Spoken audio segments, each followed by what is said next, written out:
During my final week at an Italian restaurant, I juggled various roles. Some days, I worked the cash register in the pizzeria section. Other days, I assisted as a busboy in the dining area, and occasionally, I'd be out delivering food. Out of all these, I enjoyed deliveries the most due to the tips I could earn. Ironically, it was this job I liked the most that led to a traumatic experience, which became a reason for leaving my job. It was late at night, typically when the more unsettling events occur, that we received an order for 3 specialty pizzas, a sizable order worth about $70. The destination was in a less desirable part of town, a slight concern. Luckily, I drove a beat-up old Civic, which I thought wouldn't attract unwanted attention in that area, or so I assumed. The drive took at least 15 minutes, and upon reaching the address, I was quick to ring the doorbell. The door swung open within seconds, and a Latino man peered out just halfway at first, then fully, revealing a pistol in his hand. I'm not familiar with guns, but if I had to guess, it was a Colt 45. Honestly, the type of gun didn't matter much to me at that moment.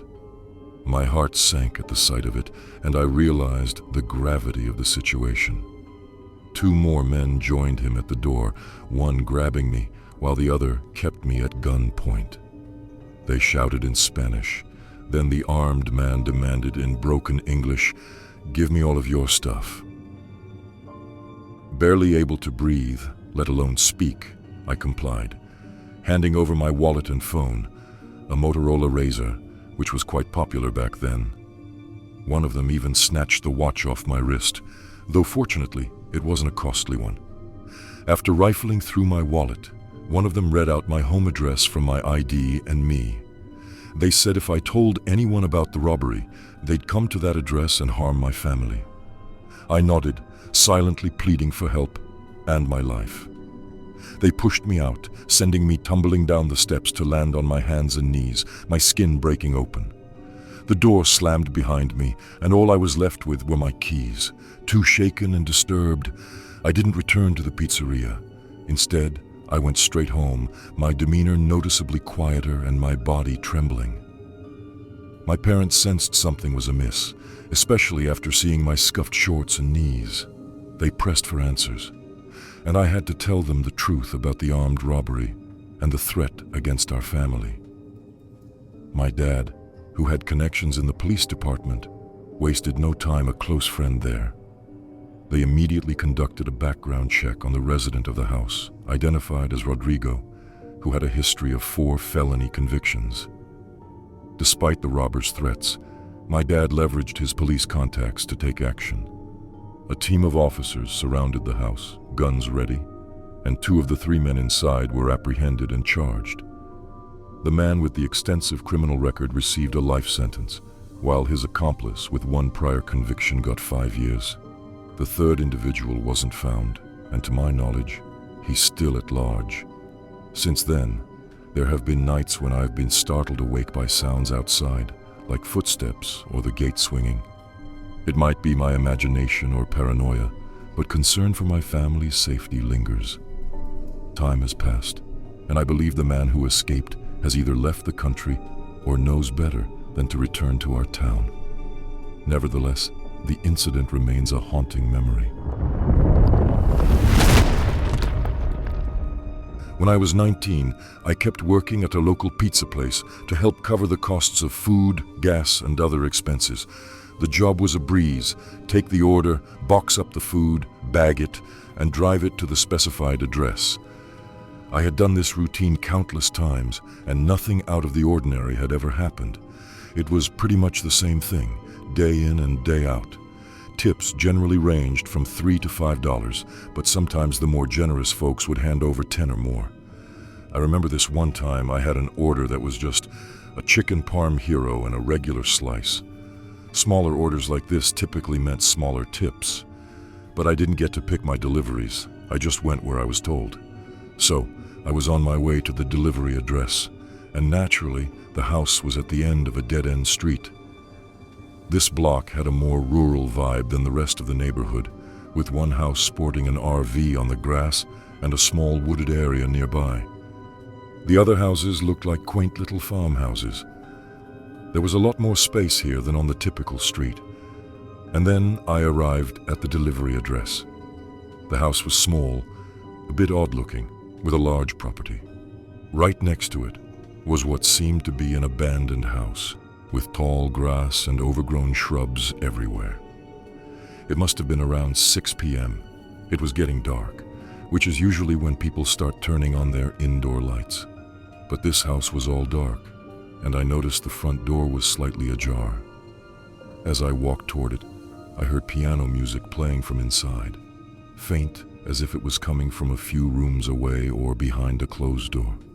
I knocked and rang the bell, but the bell was broken, and the piano just kept on playing. It felt wrong to just walk in, so I circled around back, where the yard was a total mess, littered with random stuff, and even a busted, rusty chain-link fence. After getting no response at the back door either, I called one of my co-workers to double-check the address. After a brief hold, he confirmed it was correct. So I returned to the front, pushed the door open, and heard the eerie piano music still going. "Pizza's here," I called out. The piano stopped. Someone shouted, "Over here!" And then it started again, playing the same creepily repetitive melody. The house was nearly pitch black, making it hard to see, and the musty smell was unsettling. Halfway into the foyer, feeling super uncomfortable, I wasn't about to go any further. "I'm by the front door, sir," I shouted. The music stopped for good. Dead silence followed. Expecting footsteps, but hearing none, I called out again. A voice from another room said they had trouble walking and asked me to bring the pizza in. "What room are you in, sir?" I asked, but hesitated when he told me to walk through the living room to the dining room. No such instructions had been given over the phone, which was weird. I felt bad, thinking maybe it was just an old man in a messy house, but cautious and paranoid as ever, I decided to peek into the dining room before entering. I saw the piano, but no one was there. No one was in the room at all. With that, I quietly but quickly made my way back out, closed the door behind me, and drove back to the pizzeria. I explained the sketchy vibe I got from the house, and my boss totally got it, especially since the customer never called back to ask why I left. We couldn't figure out why anyone would try to rob a pizza delivery guy in their own house. Later that night, I looked up the address and found out the house had been foreclosed on months ago and was supposed to be vacant. Telling everyone this led to the same astonished reaction I had. I was just steps away from what could have been a robbery or a terrible prank on an unsuspecting pizza delivery guy.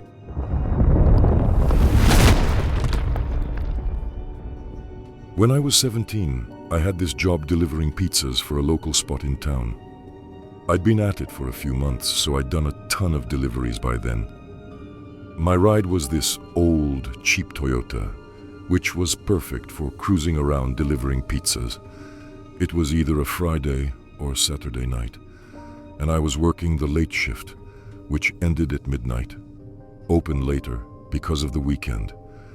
The time was definitely past 11 p.m., and my boss, who I'll just call Mario, always made sure I knew where I was going and what the orders were. So, we got this order for one pizza, and it was for a lady named Karen. Yeah, ironically. This delivery was a bit out of the ordinary because it was about a 15-minute drive, which was longer than the usual local 5-minute ones. Naturally, I was hoping for a bigger tip because of the distance.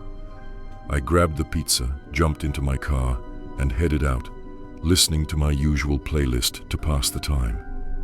When I got to the block, I pulled up in front of the house. It was small, like most in the area, and it looked like a lower-income neighborhood. Lights were on in one of the first-floor rooms. But then, all of a sudden, a woman called out from the house next door saying, "Excuse me, that pizza is for us." We gave the wrong address. So I headed to the next house, saw the doorbell was busted, opened the storm door, and knocked loud on the main door. No answer for what felt like forever, like 30 seconds. So I knocked again. I heard a woman's voice from inside say, 1 second, but still, it took them ages to open up. Finally, after another minute, the door swings open, and this woman, probably in her mid-40s, greets me. She gives me this huge smile and looks me up and down like she's checking me out. Loudly, she says, "Charles, come look how handsome the delivery boy is." Another woman, about the same age, joins her, and they both give me the once-over. I could feel my cheeks turning red since I was pretty shy, especially around older women. The first woman, who I'm guessing was Karen, asks me when I'm off work. That's when I started to feel a bit on edge because I wasn't great at handling this kind of attention. I told her it was probably my last delivery for the night. Then one of the women invites me in for some wine. Thinking about how my friends would never let me live it down if I passed this up, I said, "Yeah, sure." They asked how old I was, and I told them 21, even though that wasn't true. They just laughed and said they didn't mind if I was under 21. They told me to take a seat on the couch, and I did, with them sitting on either side of me. It all felt unreal. Nothing like this had ever happened to me before. They kept flirting, commenting on my dimples, saying how cute my shyness was. I sipped the wine, acting like it wasn't gross because I never really drank wine. The woman named Chelsea mentioned they wanted to show me something in the basement. I joked, asking what it was, and they said it was a secret, but that I'd like it. They wanted me to head down first.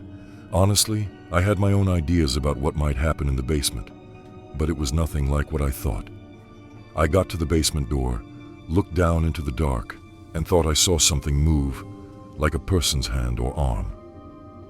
I glanced back at the woman, and they weren't laughing anymore. They had these empty expressions, at least until they saw me looking, and then they grinned and laughed again. I asked it firmly, "What's down there?" They both said it was a surprise. I started down the steps, asking where the light switch was. One of them told me to leave the lights off. That's when I'm pretty sure I saw something move again in the basement. I turned and saw the women sneaking toward the door. I stepped back, shut the basement door, and told them I needed the money for the pizza, edging my way toward the exit. That's when I saw a huge man standing in the doorway of another room, probably the kitchen. His words stuck with me. "Let's just make this easy." I bolted for the door, yelled that the pizza was on the house, and ran out, slamming the door behind me. I heard it open again as I got into my car, locking the door as fast as I could. The man was already outside my window, trying to open the door and knocking on the glass. I put the car in drive and took off, not looking back.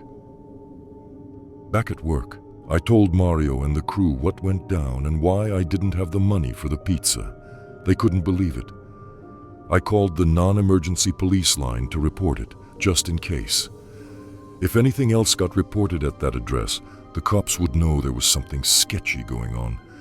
Whatever trap I nearly walked into, I'm just thankful I never found out what it was.